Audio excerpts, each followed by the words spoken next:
prepared. I want to make sure that I don't lose track of what I'm doing, where I'm going. And plus, I've got a lot of information here that I've been trying to keep track of ever since the election. Things have been going at light speed pace, and I try and keep a little diary of things that go on because, man, it's happening all too fast. We are just being overwhelmed with things that are occurring quicker than we can even try and keep up with. So if I see this, if you see me standing with this, it's only going to help me relay my message to you a lot better. I also want to say that today, July 3rd, and tomorrow is the 4th of July for us, our Independence Day. I want to acknowledge those patriots of Mr. Franklin's time who took a stand and did something that for posterity is us, that allowed us to be who we are today and where we live. And I want to thank all veterans that followed in their footsteps, who have served, who's been involved with the veterans' issues, their families and supporters, because thank you so much, because each one of those veterans, each one of those groups, each one of those time frames has been a domino effect to where we're at today. And without any of them prior to us, we couldn't be here, we couldn't be enjoying the things that we enjoy as Americans on this very day, remembering that tomorrow is our 233rd birthday. So thank you to all the veterans, all the families, all the friends, all the loved ones, all the supporters. And I'm thinking of my brothers and sisters overseas right now. Happy Independence Day to you guys. I firmly believe that the path to our future has been a path that's been traveled in our past. Unfortunately, our lives have become so busy and complicated that we often have no understanding of our own nation's past. Our country is in dangerous waters right now, and if we do not act, and we are beginning to act, if we don't continue to act, we're going to run aground. On April 19, 1775, English troops were under orders to retrieve the gunpowder and arms of the local militias at the Concord Depot in Massachusetts. At Lexington Green and 6 miles to the west at Concord Bridge, American colonists decided to make a stand against the most well-trained and well-equipped military army of the time. A little over a year later, the American colonies would proclaim their independence. It would take 7 years of war and a cost of approximately 8,000 Americans to give their lives for the achievement of independence that we share and we hold dear today. It is because of those patriots that we reap the blessings of being an American today. So thank you to all you veterans again. And tomorrow we celebrate our nation's Declaration of Independence from the tyranny and oppression of Great Britain's King George. 11 years after our declaration and 4 years after the end of the war, in 1787, our Constitution was born. That miracle of Philadelphia gave humanity a new opportunity of freedom with the concept of government deriving its powers from the consent of the people. 5 years later, in 1791, the first 10 amendments were ratified and they're known as the Bill of Rights. This new experiment would outright reject the European system of governing by aristocracy or divinity. It's ironic that in the 18th and 19th century of our nation, Americans wanted nothing to do with the political philosophies of Europe. But yet, today, in the 20th and the 21st century, our politicians now look to their failed social and political model in Europe as one to emulate. This miracle shook the world to its core, beginning with 3 simple words that Mr. Franklin began with: we the people. It is a document that unleashes the human spirit, allowing for and encouraging individuals' unlimited potential. Potential to seek, to question, to challenge, to think, to succeed, and even to fail. Yes, fail, so that one can make the attempt for success again and again and again if the intent is so possessed. That is the essential human spirit, to overcome adversity and push forward.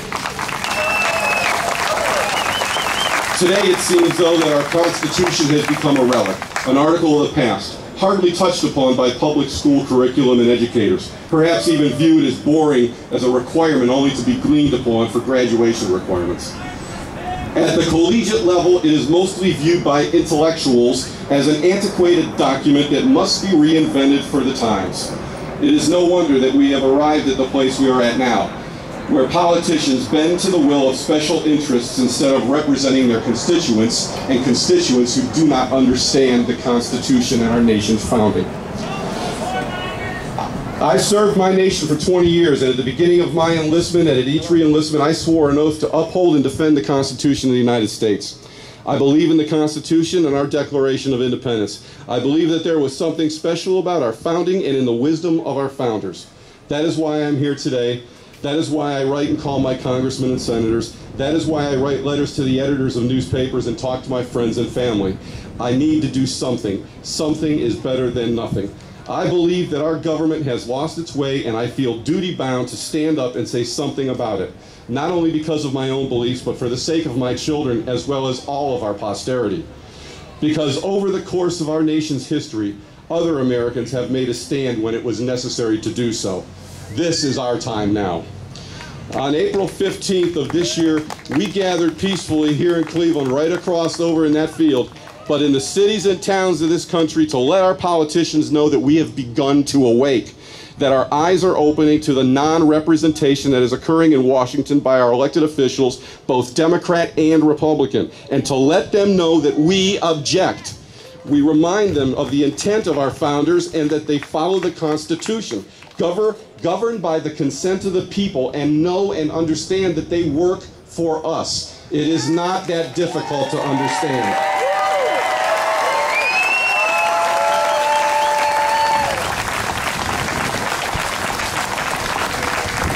Representative Jan Schakowsky of Illinois blasted those Tea Party protests back in April, labeling the activities as despicable and shameful.